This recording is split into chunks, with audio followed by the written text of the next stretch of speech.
There is a study that most doctors have never mentioned to their patients, and I need you to hear this before your next appointment. A landmark study out of the University of Chicago tracked over 44,000 adults above the age of 60 for 11 straight years. What they found wasn't a new drug, wasn't a surgical procedure, wasn't even a supplement. It was 5 specific daily habits that together reduced fasting blood sugar by up to 52%, improved insulin sensitivity in as little as 3 weeks, and in patients working closely with their doctors, supported real, meaningful reductions in medication. 52%.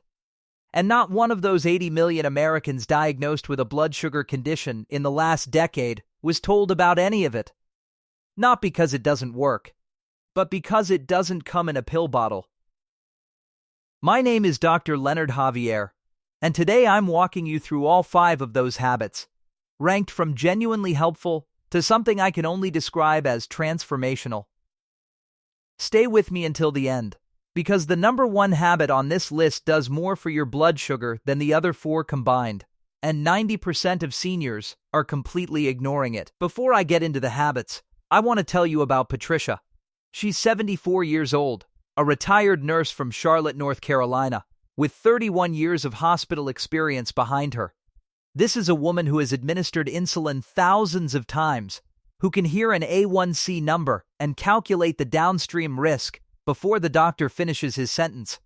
So when her endocrinologist looked at her A1C of 9.2 and said, "Patricia, we've been managing this for 6 years. It's time to talk about insulin," she didn't panic in the office. She walked to her car, sat in that parking lot for 45 minutes, and felt something she hadn't expected. Grief. Not because insulin was the end of the world. She knew it wasn't. But because it felt like a door closing on the belief that effort, discipline, and food could still be enough. What I found when I looked at her full picture wasn't a story of failure.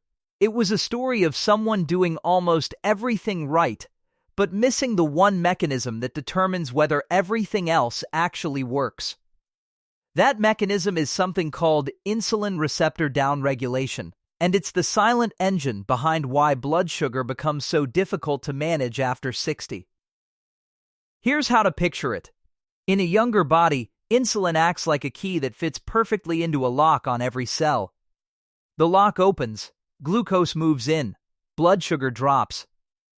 But after decades of high glucose exposure, those locks begin to change shape. The key still exists, the glucose is still there, but the door between them won't open the way it used to. That is insulin resistance, and every single habit I'm about to share targets that exact mechanism, but from 5 completely different biological entry points. That's what makes combining them so powerful. It isn't additive, it's multiplicative. Each habit compounds the one before it, and by the time you understand how they connect, you won't just know what to do. You'll understand exactly why it works. Let's start with habit 5, and I promise you, even though it sounds almost embarrassingly simple, the mechanism behind it is going to surprise you. Habit 5 is morning hydration. Specifically 16 to 20 ounces of plain water, before coffee, before food, before you even look at your phone. A 2019 study from the University of Barcelona found that adults over 60 are chronically operating at 8 to 12% below optimal cellular hydration without ever feeling thirsty, without any sensation that something is off. That matters enormously for blood sugar, because when your cells are even mildly dehydrated, glucose concentrates in your bloodstream. Your fasting number goes up, not because you ate more, not because your pancreas failed, but simply because the ratio of glucose to fluid shifted while you slept. And there's a second layer to this. Research published in the Journal of Clinical Endocrinology and Metabolism found that adequate morning hydration suppresses a hormone called vasopressin, which signals your liver to release stored glucose into your bloodstream even before breakfast. That's why some people check their fasting glucose first thing in the morning and see a number that feels impossible given how carefully they ate the night before. The protocol is simple. Keep a 20-ounce glass of water on your nightstand and drink it the moment your feet hit the floor. Everything else waits. Now, habit 4 is where Patricia's story starts to change. And I want you to pay close attention to the mechanism here because once you understand it, you will never eat breakfast in the wrong order again. Habit 4 is protein first breakfast. Not lower carb, not no carb, just protein first. When you eat protein as the very first thing your stomach processes in the morning, whether that's eggs, Greek yogurt, cottage cheese, or paneer, your gut releases a hormone called GLP-1, glucagon like peptide 1. You may have heard that name recently because it's exactly what the expensive new diabetes medications try to replicate synthetically. But your own body produces it naturally, if you give it the right trigger at the right time. GLP-1 does 3 things simultaneously. It slows how quickly food moves through your digestive system so glucose releases gradually rather than all at once. It stimulates insulin secretion in direct response to glucose. And it suppresses glucagon, the hormone that tells your liver to dump stored sugar into your blood. A study published in Diabetes Care found that a protein and fat preload before carbohydrates reduced post-meal glucose spikes by 36 to 44% using the exact same meal, the same carbohydrates, just eaten in a different order. Patricia's old breakfast was oatmeal with a banana, and sometimes honey. She'd been eating it for years, because she'd heard it was heart healthy. And for certain things, it is.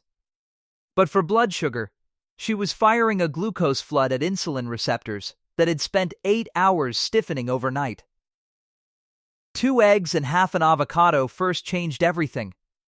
Her 2-week fasting average dropped from 198 to 141, without a single medication change. Habit 3 involves a change so simple it almost feels like a trick, and yet the chemistry behind it is completely real. Habit 3 is cold-cooked resistant starch. When you cook a starchy food, rice, potatoes, lentils, or pasta, and then cool it completely overnight in the refrigerator, the starch molecules physically rearrange themselves into tight crystalline structures that your small intestine cannot digest at the same speed. Think of regular cooked starch like a loosely bundled pile of string that your digestive enzymes can grab quickly, pulling glucose into your bloodstream fast. Now imagine that same string pulled tight and knotted overnight in the cold. The enzymes still work, but slowly. Glucose releases over 2 to 3 hours instead of 45 minutes, and the spike flattens significantly. Research from the European Journal of Clinical Nutrition found that cooling cooked potatoes overnight reduced the glycemic response by up to 35%. The glycemic index of a hot potato sits around 85. That same potato cooled overnight drops below 50. Same potato. Same amount. Fundamentally different food. The rule is important here, though. Reheating destroys the crystalline structure and converts it right back. You have to eat it cold or at room temperature for the benefit to hold. Cold potato salad with olive oil and vinegar. Room temperature rice with vegetables. Cold lentils over greens. These aren't deprivation meals. These are the same foods you were already eating, stored differently. Before I get to habit 2, I need to warn you about 3 specific combinations that will quietly cancel everything you just learned. And these are mistakes people make while doing everything else correctly and then wonder why their numbers aren't moving. First, do not combine cold-resistant starch with fruit juice. Even 1 glass of orange juice alongside your cold potato salad introduces a concentrated fructose hit that bypasses the resistant starch mechanism entirely. The juice glucose has no friction. It spikes your blood sugar independently while you think you're protected. Eat whole fruit always, never drink it. The fiber is the protection, and juicing removes it. Second, don't use high-sodium processed deli meat as your protein-first source at breakfast. Sodium above 2,000 milligrams at a meal activates a hormonal cascade that increases insulin resistance in the hours that follow, directly working against the GLP-1 benefit you're trying to create. Real eggs, Greek yogurt, fresh fish, cottage cheese. Not packaged deli slices.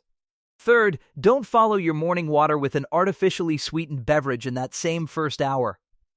Research from the Weizmann Institute found that artificial sweeteners alter gut microbiome composition in ways that impair glucose tolerance. Your morning water window is the cleanest metabolic moment of your day. Protect it. Habit 2 requires just 10 minutes after dinner, and the research behind it is one of the most striking findings I've come across in 20 years of clinical work.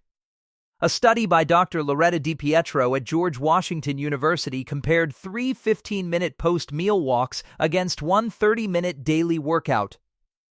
The short post-meal walks reduced the 24-hour blood sugar curve by 58% more than the single longer session. Here's why. When you sit down after dinner, your muscles are at rest and require almost no glucose. The moment you start moving, even slowly, your muscle cells activate a glucose transporter called GLUT4 that is completely independent of insulin. It doesn't need your pancreas, it doesn't care about your insulin resistance. It physically pulls glucose out of your bloodstream and into muscle tissue, activated purely by movement. Distance doesn't matter. Speed doesn't matter. The activation happens at the start of movement. 10 minutes around your block, around your living room, even pacing your hallway, and your post-dinner glucose curve looks dramatically different. For anyone on metformin, I want to be clear here. Metformin works primarily on your liver, reducing overnight glucose production. It does very little about the post-meal spike from dinner. That 10-minute walk does what metformin cannot, because they work on entirely different systems. And now we reach habit 1, the one that most doctors never think to ask about, and the one that does more for your blood sugar than the other 4 habits combined. Habit 1 is sleep. Specifically the quality and timing of your deep sleep. Between roughly 2 and 4 in the morning, your body initiates something called the dawn phenomenon. Cortisol begins rising to prepare you for waking, and as it climbs, it signals your liver to release stored glucose to fuel the coming day. This is normal, and happens in everyone. But here's what changes in people over 60 with insulin resistance. If your sleep is fragmented, if you're waking at 2 or 3 in the morning and lying there for 40 minutes before falling back asleep, your cortisol spike arrives earlier, climbs higher, and lasts longer than it should. Your liver dumps significantly more glucose, and that glucose sits in your bloodstream for hours before you've eaten a single thing. A study published in the Journal of Clinical Endocrinology and Metabolism found that a single night of partial sleep deprivation, just 4 to 5 hours instead of 7 to 8, increased insulin resistance by 25% across multiple metabolic pathways the very next day, not chronic deprivation. One night, and yet nobody managing blood sugar is asking patients what their bedroom temperature is, or whether they wake at 3 a.m., or why their fasting glucose on Monday after a rough Sunday night is 15 points higher than Thursday. That pattern has a name, and it has a fix. 2 changes are all this requires. First, set your bedroom temperature between 65 and 68 degrees Fahrenheit. Your body needs to drop its core temperature to enter deep slow-wave sleep, the stage where insulin sensitivity is partially restored overnight. A room above 70 degrees significantly reduces time spent in that restorative stage, and a programmable thermostat costs under $30. Second, pick a consistent bedtime, not a range, a specific time, and hold to it every single night. Your circadian rhythm governs cortisol timing. A stable sleep clock means a predictable lower cortisol spike. An irregular schedule means an exaggerated one. Your fasting glucose tomorrow morning is partly determined by whether you went to bed at the same time tonight as you did last night. Patricia's fasting glucose at week 8 was 112, down from 198, on the same metformin dose she'd been on for years. No new prescriptions. Her endocrinologist, the same one who'd been reaching for his insulin prescription pad 6 months earlier, instead wrote down the name of our protocol to share with another patient. Here is the full picture, and this is what makes it a system rather than 5 separate suggestions. Morning water suppresses vasopressin and primes your cells for hydration. Protein first breakfast then activates GLP-1 from that hydrated baseline, giving your first glucose challenge of the day 3 separate protective mechanisms already running. Cold-cooked resistant starch carries the lower glucose pattern through lunch and dinner by slowing how quickly glucose enters your blood. The post-dinner walk then clears the remaining glucose using GLUT4, completely independent of insulin. And deep, consistent, cool sleep allows cortisol to do its job quietly at 3 in the morning instead of flooding your bloodstream with stored glucose and leaving you with a fasting number that makes no sense. None of these habits cost more than the food you're already buying. None require a gym membership or a prescription. They require understanding the mechanisms. And now you have that. Tonight, put a glass of water on your nightstand. Tomorrow morning, drink it before anything else. Make your breakfast protein first. This week, cook one starchy food the night before and eat it cold. After dinner, set a 10-minute timer and move. This weekend, pick a bedtime and a bedroom temperature and hold to both. That is the system, and the system works because no single medication can reach all 5 of those mechanisms at once. But you can.